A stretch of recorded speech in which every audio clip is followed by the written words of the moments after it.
All right, let's talk about the campaign itself. You signed a campaign pledge. I will not speak ill of fellow Conservatives. I will not engage in personality attacks on others. And you have broken that again and again and again. You've called Boris Johnson a great prancing elephant, a clown, offensive, poisoning our politics, and Pinocchio. Do you look in the mirror when you're shaving in the morning and think, actually, I've let myself down? No. What I learnt in Iraq and Afghanistan is there were too many people trying to be polite. Nobody called out the problems. You have to point out when there's a challenge. We're at a crossroads in our country. We're making the most serious choice about who our Prime Minister is going to be. And in Iraq and Afghanistan, when I criticised people, I was told that I was ruffling feathers, that I was being divisive. It's because you don't criticise, because you don't speak uncomfortable truths, that you get in a mess. This is the moment in this leadership race to say who, and it's a very brutal question, who do you trust to be your Prime Minister? How is Boris going to deliver Brexit? How? He keeps saying, I'm going to deliver it, and it would help. You don't trust him? You don't trust him to be Prime Minister?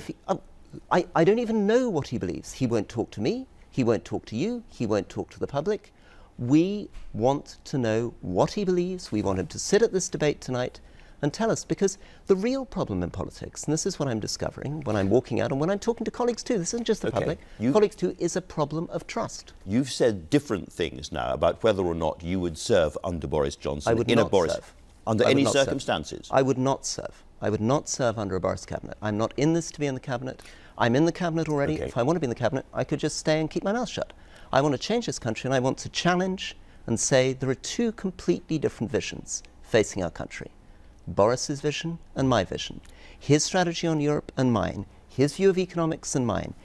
And the question is, who is going to represent us? Who do you want as your representative? That if he's taking us towards no deal and he's shutting the doors on Parliament as part of that process, you would simply open up another Parliament in Methodist Central Hall over the road. Have you spoken to anybody else about this? Have you spoken to the Speaker about it? Have you spoken to colleagues about it? Would there be anybody apart from Rory Stewart sitting in that building?